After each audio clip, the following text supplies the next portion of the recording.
Yes, thank you. आज खरं म्हणजे मी सकाळपासून या परिसरामध्ये आहे, प्रांगणामध्ये आहे आणि मला फार छान वाटतंय. डॉक्टर रेखा शेळकेंनी मला आदेश दिला की तुम्हाला यायचं आहे. तेव्हा खरं तर मला येणं आज जरा कठीण होतं. कारण मी राजगुरुनगरमध्ये व्याख्यानमालेसाठी वेळ दिलेली होती. तिथे आयोजक राजमाला बुट्टे पाटील यांना मी फोन केला की असं असं आहे. ते म्हटले की बापरे, अंकुश कदम सरांचं असेल तर तुम्ही नक्की जा, आपण तारीख बदलू. मग माझ्या लक्षात आलं की हा अंकुश काही सोपा नाहीये. त्यामुळे येणं शक्य झालं आणि आज इथे आल्यानंतर मला असं वाटतंय की ज्या प्रकारे हा दिवस खरं म्हणजे घालवला पाहिजे, या दिवशी जे काही केलं पाहिजे तसं सगळं सकाळपासून सुरू आहे. आणि त्यामुळे मला खूप छान वाटतं हे सगळ्यात पहिल्यांदा सांगितलं पाहिजे. मला महत्वाची गोष्ट अशी वाटते की या वयोगटातल्या पोरापोरींशी बोललं पाहिजे.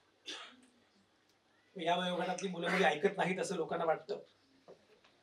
तर मी गमतीने सांगत असतो की जी पोरं ऐकत नाहीत असं वाटतं तीच ऐकत असतात आणि जे मोठे ऐकतात असं वाटतं ते अजिबात ऐकत नसतात. त्यांनी फक्त ऐकण्याचं अभिनय कौशल्य विकसित केलेलं असतं. आणि दुसरं असं की मोठ्यांना सांगून उपयोग काय, त्यांचं यापेक्षा वाईट आणखी काही होणार नाही. त्यामुळे जे काही होणार आहे ते यांचं होणार आहे आणि म्हणून या पिढीशी बोलणं, या मुलामुलींशी बोलणं हे अधिक आवश्यक आहे. डॉक्टर रेखा शेळकेंनी मला विषय दिला की व्हॉट्सअप गांधी. मी म्हटलं अगदी मला आवडेल. कारण खरं सांगू का, गांधी आज असते तर गांधींना सोशल मीडियावर सर्वाधिक व्ह्यूज असले असते. गांधी आज असते तर ट्विटर किंवा एक्स, फेसबुक, इन्स्टा, रील्स सगळीकडे गांधींनी सगळं व्यापून टाकलं असतं. कारण Gandhi was a communicator. Gandhi अत्यंत चांगला संवाद करणारे. ज्या कालावधीमध्ये संवादाची कुठलीच माध्यमं नव्हती त्या कालावधीमध्ये गांधींनी केलेला हा संवाद हा स्थिमित करणारा आहे. आणि म्हणून मला असं वाटलं की या निमित्तानं गांधींच्या अनुषंगानं काहीतरी बोलू. खरं सांगू का, मला अन्य विषयांवर बोलताना भाषण करतोय असं वाटतं. गांधींबद्दल बोलताना माझं असं कधीच होत नाही. म्हणजे मीच गांधी समजून घेतोय पुन्हा पुन्हा असं मला काय वाटत असतं. आणि त्यामुळे या निमित्तानं तुमच्या साक्षीनं गांधी समजून घेण्याचा एक प्रयत्न मी पण या निमित्ताने करणार आहे. आणि मगाशी सांगत होतो की गांधी मला आत्ता जास्त रिलेव्हंट वाटतं. गांधी आज असते तर त्यांचं वय 156 असलं असतं. पण गांधी ज्या काळात होते त्या काळात ते होतेच रिलेव्हंट. पण आज गांधी सगळ्यात महत्वाचे आहेत असं मला वाटतं. किंबहुना आज गांधींच्या वाटेनं जाण्याशिवाय आपल्याकडे दुसरा मार्गच नाहीये असं मला वाटतं. आणि म्हणून ही वाट काय आहे ते गांधी समजून घेणं काय आहे हे मुद्दाम नमूद केलं पाहिजे. विलास सत्काळ सर इथे आहेत. ते IITN आहे आणि मुंबई IITचे विद्यार्थी आहेत. अलीकडे काय होतं माहिती आहे की 8वीतली पोरगी IITच्या एंट्रन्सची तयारी करत असते. पण तिला IIT कोणी स्थापन केली हे माहिती नसतं. IIT स्थापन नेहरूंनी केली हे माहिती नसतं. त्यामुळे जाणीवपूर्वक हा सगळा इतिहास आणि वारसा बघळून मुला मुलींनी काहीतरी पुढे जावं अशा प्रकारचा प्रयत्न होत असताना हा वारसा काय आहे हे सांगणं मला जास्त महत्वाचं वाटतं आणि जास्त आवश्यक वाटतं. मगाशी मी उल्लेख केला 10 दिवसांपूर्वी 20 जानेवारीला अमेरिकेमध्ये डोनाल्ड ट्रम्प अध्यक्षपदाची शपथ घेत होते. मी मजा बघा, बर्लिनची भिंत कोसळली त्याच्यानंतर हे नवे अध्यक्ष नवी भिंत बांधण्याची भाषा करत होते. जे ओबामांनी सर्वसामान्य माणसांसाठी आरोग्याची सुविधा उपलब्ध करून देण्याचा प्रयत्न केला त्याच अमेरिकेमध्ये WHO मधून बाहेर पडण्याचा प्रयत्न अध्यक्ष करत होते. जे बराक ओबामा अमेरिकेचे अध्यक्ष असताना it is not red America, it is not blue America, it is United states of America असं सांगत होते. इथे गेज पण असतील, ट्रान्सजेंडर पण असतील, त्याच अमेरिकेचे अध्यक्ष इथे गे ट्रान्सजेंडर असणार नाहीत असं सांगत होते. हे सगळं घडत होतं आणि माझ्या लक्षात आलं तर हे फक्त अमेरिकेत घडत नाहीये. मी मगाशी उल्लेख केला तिकडे ट्रम्प आहेत, जिनपिंग आहेत चीनमध्ये, पुतीन आहेत रशियामध्ये, आपल्याकडे कोण आहेत हे मी वेगळं सांगत नाही. ही सगळी माणसं आहेत जागतिकीकरणानंतरची जी व्यवस्था निर्माण झाली ती व्यवस्था उलथून टाकत. जागतिकीकरणानंतर अपेक्षा अशी होती की खुलेपणाचं वातावरण तयार झालेलं आहे. ते खुलेपणाचं वातावरण उलथून टाकत एक प्रकारची बंदिस्तता निर्माण करण्याचा प्रयत्न होतो आहे. ते बराक ओबामा अमेरिकेचे अध्यक्ष झाले त्यानंतर मगाशी उल्लेख झाला की माझं पुस्तक आहे बराक ओबामा बदलत्या जगाचा सक्सेस पासवर्ड. 2008 मध्ये मला असं वाटलं की बराक हुसेन ओबामा या नावाचा माणूस अमेरिकेचा अध्यक्ष होऊ शकतो. अमेरिकेच्या अध्यक्षाचं नाव कसं पाहिजे? Bill Clinton, George Bush, Joe Biden, कसे का असेनात पण Donald Trump. Barack Hussein Obama, पण तेही 2001 मध्ये अमेरिकेवर ओसामा बिन लादेननं हल्ला केला. तो ओसामा आणि हा ओबामा. त्या लोकांनी सांगितलं की आता ओसामा नंतर ओबामा हे नाव चालणार नाही, तुम्ही आता अमेरिकेचे अध्यक्ष होऊ शकणार नाही. जो ओसामा ओबामांना संपवून टाकेल असं वाटलं, त्याच ओबामांनी ओसामाला संपवलं. हा नंतरचा मुद्दा. पण ओबामा जेव्हा अमेरिकेच्या, मी मुद्दाम सांगतो की हा प्रवास कसा झाला जगभरात आणि मग गांधी कसे महत्वाचे. बराक ओबामा अमेरिकेचे अध्यक्ष झाले 2008 मध्ये, आणि तेव्हा मी लोकसत्तामध्ये होतो. आणि मला ही खूप महत्वाची घटना असं वाटत होतं. ओबामा अमेरिकेचे अध्यक्ष झाल्यानंतर अशी जी आमच्या पुण्यामध्ये एक परिसंवाद आयोजित केला. बराक ओबामा अमेरिकेचे अध्यक्ष झाले, आता पुढे काय? अशी चिंता पुणेकरांना फार असते. ते पुलंनी म्हटले ना, मी पुणेकर, मुंबईकर, नागपूरकर, की आपण उंदीर मारण्याच्या विभागामध्ये महानगरपालिकेत काम करत असलो तरी अमेरिकेच्या अध्यक्षांना आपण सल्ला देऊ शकतो, असे ज्यास वाटते त्याच पुणेकर म्हणा. त्यामुळे बराक ओबामा अमेरिकेचे अध्यक्ष झाले, आता पुढे काय? असा परिसंवाद त्यामध्ये मी एक वक्ता होतो. आणि सगळ्यात तरुण असल्यामुळे पहिलं भाषण माझं होतं की तुम्ही बोला, मग सगळे ज्येष्ठ बोलते. आणि मी खरंच उत्तेजित होतो, एक्सायटेड होतो. It is change, be the change you believe in, असं म्हणणारे ओबामा. येस वी कॅन, असा आत्मविश्वास देणारे ओबामा. तेव्हा माझ्या कारच्या मागे येस वी कॅन अशी अक्षर लिहिलेली होती. माझ्या व्हॉट्सअपच्या स्टेटसवर आजही be the change you believe in असं आहे. सो मी अत्यंत प्रभावित झालेलो होतो आणि माझं भाषण झालं. बरं, मी अत्यंत उत्तेजित होतो. ही घटना 16 वर्षांपूर्वीची आहे. तेव्हा मी आणखी तरुण होतो. मी आजही तरुणच आहे. आशिषजींकडे बघून फक्त मला कॉम्प्लेक्स येतो. करता काय मला कळत नाही. तर मी माझं भाषण केलं आणि जोरदार भाषण झालं की ओबामा आल्यामुळे काय होणार आहे, ओबामा येणं किती महत्वाचं आहे वगैरे वगैरे. मी बोललो. माझं भाषण झाल्यानंतर पुण्यातले पॉलिटिकल सायंटिस्ट ज्येष्ठ उभे राहिले आणि ते म्हटले की संजय आवटे बोलले.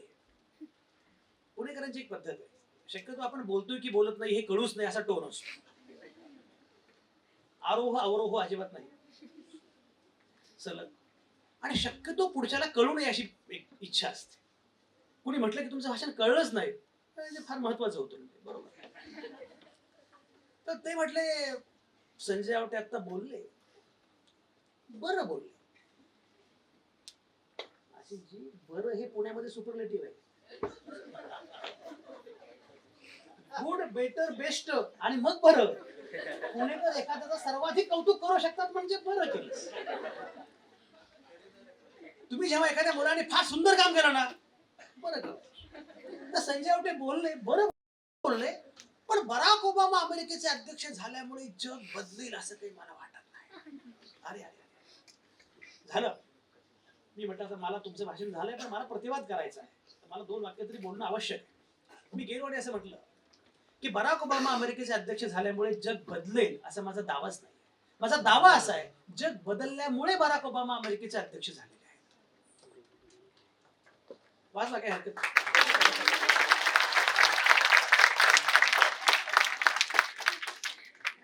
बराक ओबामा अमेरिकेचे अध्यक्ष झाले कारण जग बदलले आणि नव्या पिढीला असं वाटलं की बराक हुसेन ओबामा, हू मॅटर्स, काय फरक पडतो, हू केअर्स, काय फरक पडत नाही की असाच नाव पाहिजे, हेच पाहिजे, हुसेन आहे, फरक पडत. कृष्णवर्णीय माणूस अमेरिकेचा अध्यक्ष होणं.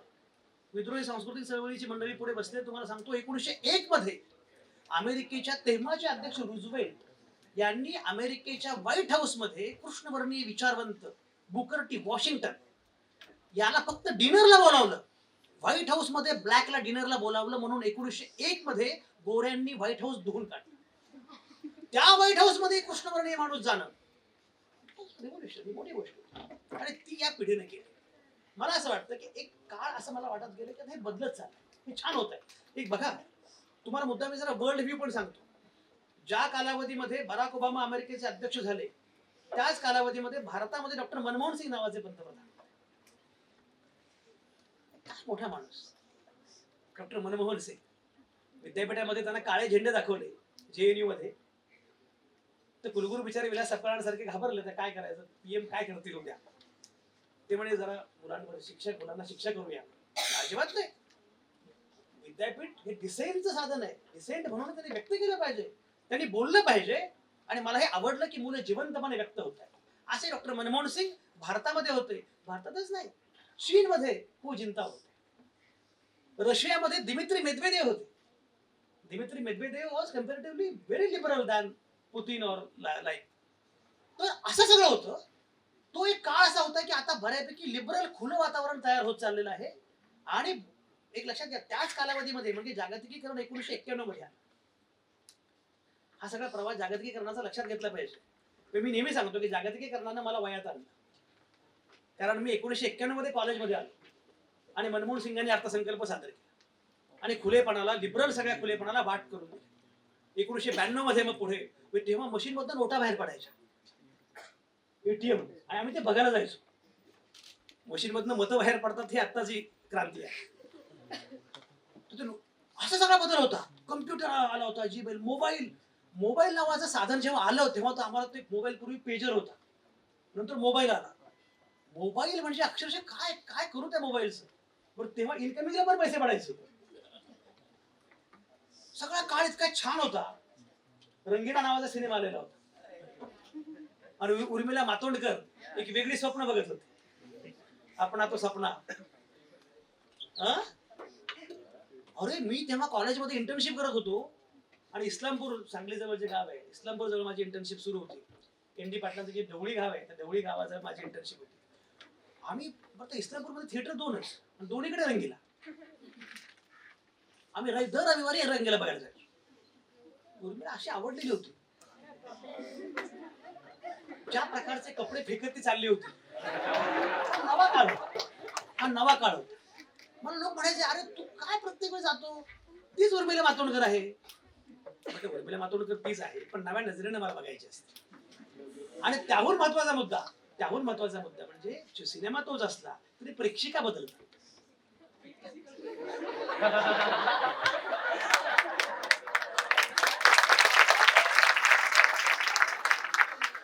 जॉनराव, तुम्हाला काय सांगायचं, आमच्याकडे फार अवघड काळ होता. तुम्हाला आठवत असेल, ते जॉनराव म्हटले की मला वराड निघाले लंडनला आठवत. जॉनराव. तर असा सगळा तो काळ होता की हे सगळं सुरू होतं आणि असं वाटत होतं की आता सर्वसामान्य माणूस व्यक्त होतोय, सर्वसामान्य माणसाला संधी मिळते.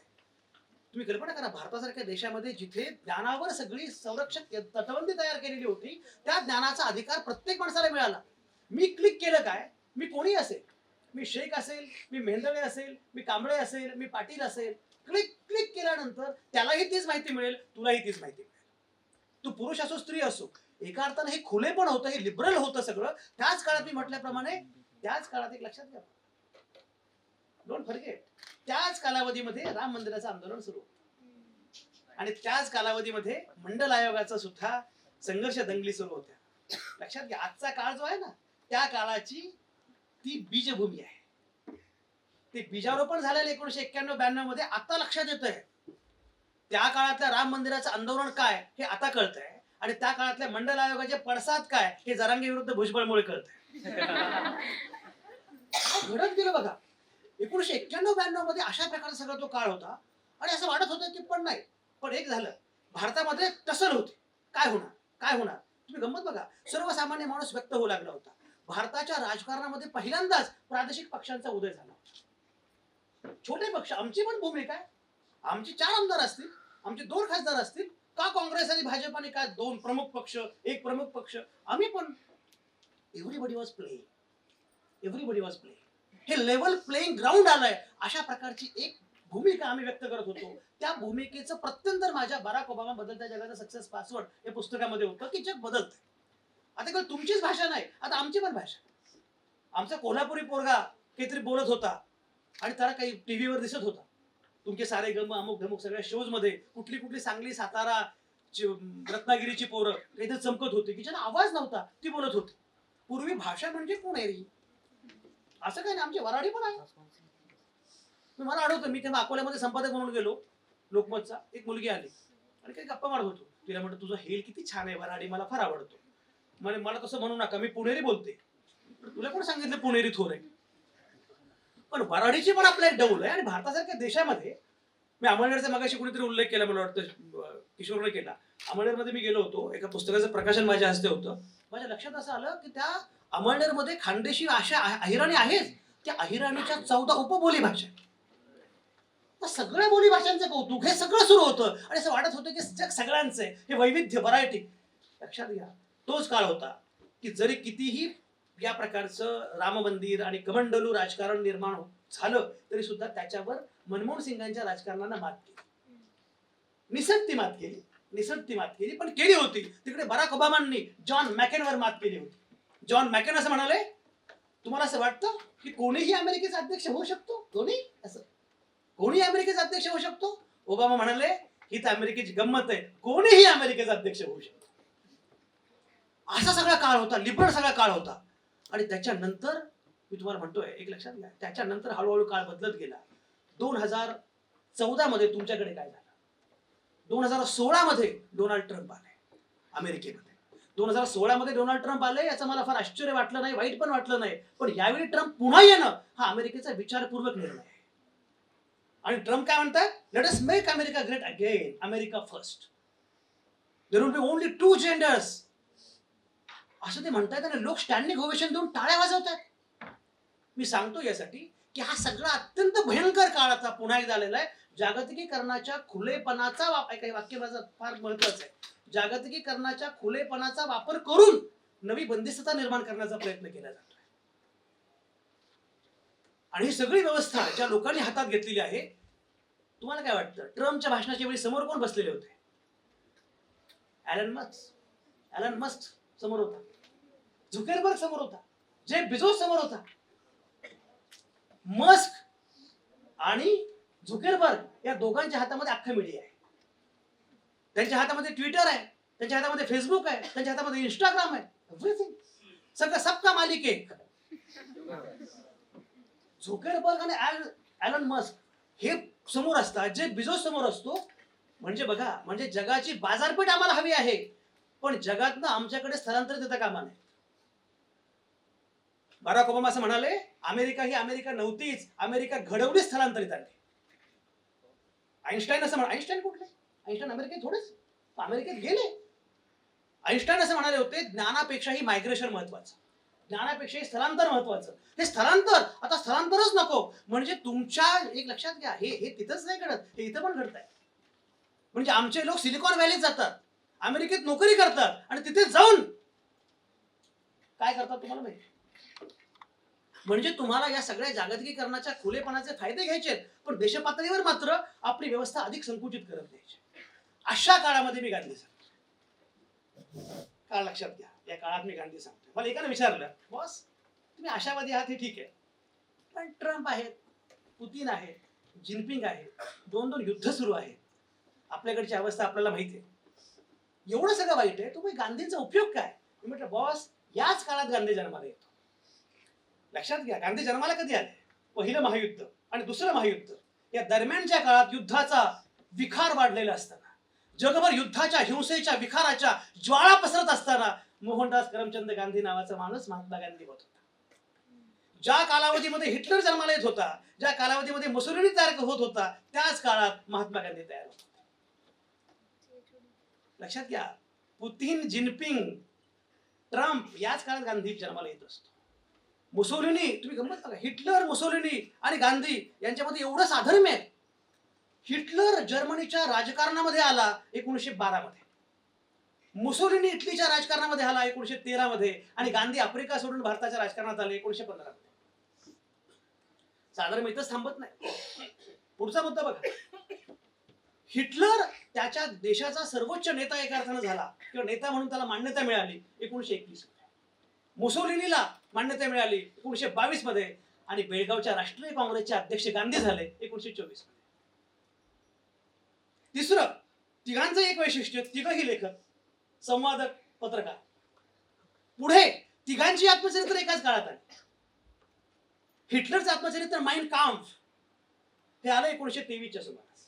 मुसोलिनीचं माय ऑटोबायोग्राफी आलं 1922च्या सुमारास, आणि गांधींनी मागे सत्याचे प्रयोग लिहायला सुरुवात केली 1925च्या सुमारास.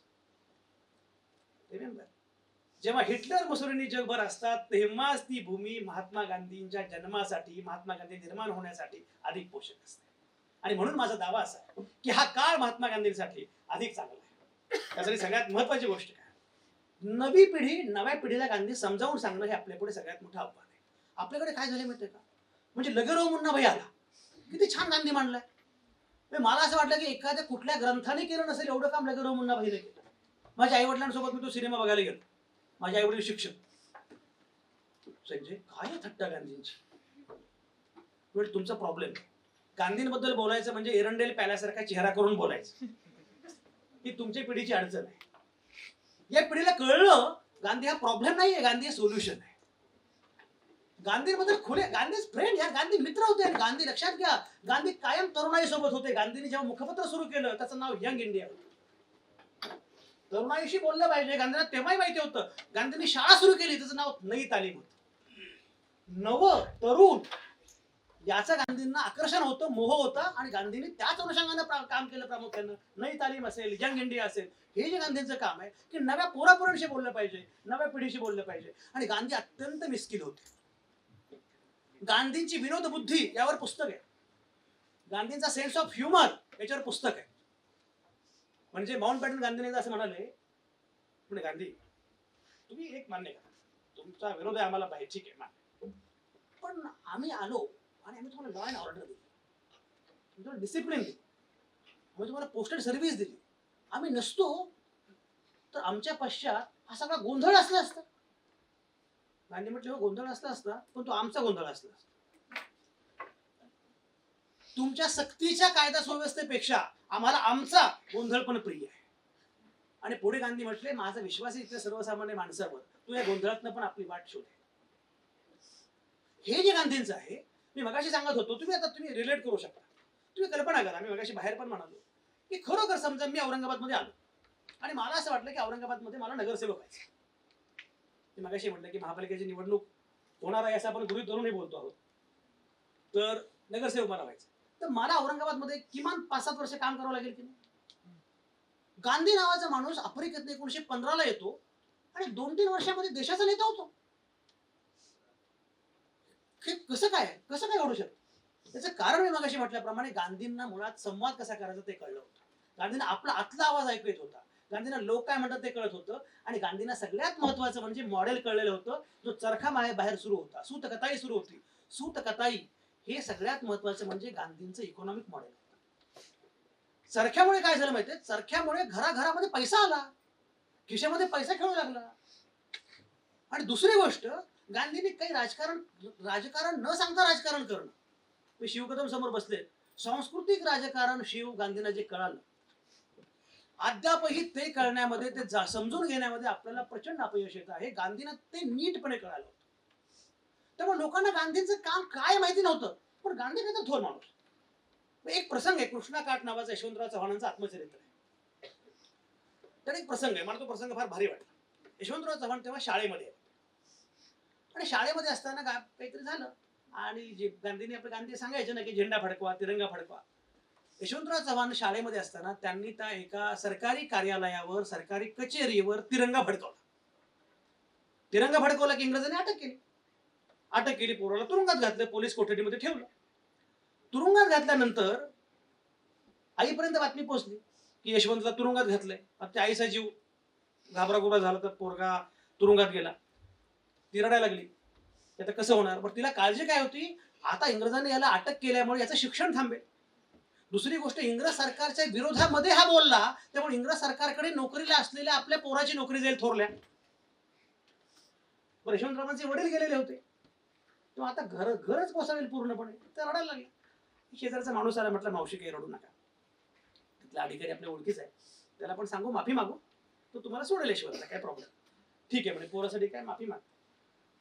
आल्या त्या अधिकाऱ्याकडे जाण्यापूर्वी त्या असं म्हणाल्या, आई की जरा यशवंतला भेटू द्या, 2 दिवस पोरग भेटलं नाही, पोटात अन्न नसेल, मला यशवंतला अगोदर भेटू द्या. आल्या, भेटल्या, तोंडावरून हात फिरवला, पापे घेतले, सगळे केलं, जवळ घेतलं. म्हणजे यशवंता, कशाला तुझ्या आईच्या जीवाला घोर लावतो, नको ते उद्योग का करतो, हे असं नसतं करायचं. तो म्हणे, आई अगं मी नाही काय केलं, ते गांधीजीने सांगितलं होतं. गांधीजीने सांगितलं होतं मग काय चुकेल. जी बाई त्या अधिकाऱ्याची माफी मागण्यासाठी आलेली होती, ती माफी मागणं सोडून त्या अधिकाऱ्याकडे गेली आणि पत्र खोचून म्हटली, काय चूक केली माझ्या पोरानं, गांधींचं काम केलं, देवाचं काम केलं. सर्वसामान्य माणसाला जोडून घेणं आणि सर्वसामान्यांपर्यंत तुमचा मुद्दा पोहोचवणं, हे जे गांधींनी केलं, हे जे कम्युनिकेशन आहे, की गांधींचं काम आहे ना, म्हणजे देवाचं काम आहे, चांगलं काम आहे. हे जे मॉडेल आहे गांधींचं, एक लक्षात घ्या, गांधींचं सगळ्यात महत्वाचं वैशिष्ट्य काय असेल, गांधींनी परंपरेच्या अधिष्ठानावर आपलं राजकारण उभं केलं. आपल्याकडे काय होतं माहिती आहे, आमचे काही विद्रोही मित्र असतात, समज संजय आवट्यांच्या घरी आले आणि संजय आवट्यांच्या घरात देवघर आहे. तुला कळलं, आवटे आपले नाही, बहुतेक संघवाले दिसतात. कशामुळे, घरात देवघर आहे. म्हणजे ज्यांना जोडण्यापेक्षा तोडण्यामध्येच रस जास्त, लगेच आवट्यांवर लेबल. गांधींना माहिती होतं की परंपरेचे, एक लक्षात घ्या, तुम्ही आज प्रार्थना आपण सगळ्यांनी भजन ऐकली, तुम्ही जस्ट इमॅजिन गांधींच्या कालावधीमध्ये हे मॉडेल लोकांना किती अपील झालं असेल. किती देवाचं काम चाललंय ना, छान चाललंय. तिथे बसून आपलं काहीतरी मनुस्मृतीने मनुवादानं ठोका वगैरे एवढंच म्हणण्यापेक्षा सर्वसामान्य माणसांना जोडून घेत, म्हणायचं तेच आहे, ते मॉडेल मी परत सांगणार आहे तुम्हाला, पण सर्वसामान्य माणसांना जोडून घेत भजन गाणं. पण भजन गाताना नानक पण येतो, कबीर पण येतो, सगळे धर्म येतात, पण भजनाचं प्रारूप, कारण गांधींना माहिती होतं की धर्माचं प्रारूप जे आहे ना ते वापरलं पाहिजे. परंपरेच्या अधिष्ठानावर गांधींनी आपलं राजकारण उभं केलं. म्हणून मी मगाशी म्हटलं की गांधींच्या प्रार्थनेमध्ये राम होता, आपण तो राम सोडून दिला म्हणून नको त्याने ताब्यात घेतला. गांधींकडे गाय होती, आपण ती सोडली म्हणून नको त्या लोकांनी ताब्यात घेतली. आपण आपलं सगळं सोडलं. साने गुरुजींपासून तुकाराम ज्ञानेश्वर बळकावण्याचा प्रयत्न केला या लोकांनी. मला आठवते, मी साम टीव्हीचा संपादक होतो आणि तेव्हा आवाज महाराष्ट्राचा नावाचा प्राईम टाइम शो मी करायचो आणि तेव्हा आषाढी वारी होती आणि आषाढी वारीच्या निमित्तानं माझा एक शो होता. त्या शो मध्ये मी मुक्ता दाभोलकरांना बोलावलं होतं. आषाढी वारीच्या अनुषंगाने 2-3 वारकरी होते आणि एक हिंदुत्ववादी गृहस्थ, त्यांना बोलवलं. तो हिंदुत्ववादी गृहस्थ म्हणाले मुक्ता दाभोलकरांना, तुम्ही पुरोगामी आहात ना, आषाढी वारीमध्ये तुम्ही कसे घुसला. तर मुक्ता म्हटली, आम्ही नाही घुसलो, तुम्ही घुसलेले आहात. आषाढी वारी पुरोगामीच आहे, पण मुळात आषाढी वारी पुरोगामी आहे हे तुमच्यावर आत्ता सांगण्याची वेळ आली, कारण तुम्ही तुकाराम ज्ञानेश्वरांची वाट सोडली म्हणून त्या वारीमध्ये नको ते लोक घुसले. तुम्ही ह्या परंपरेचं अधिष्ठान विसरलात. अरे, डॉक्टर बाबासाहेब आंबेडकरांनी 1920 मध्ये मूकनायक सुरू केलं. त्या मूकनायक मध्ये 1920 मध्ये पहिल्या अंकावर शिरोभागी बाबासाहेब तुकारामांचा अभंग बाबासाहेब कोट करतात. काय करू आता धरून या भीड, निशंक हे तोंड वाजवले. तुकारामांना कोट करतात. 25 नोव्हेंबर 1949 ला संसदेमध्ये बाबासाहेब भाषण करतात.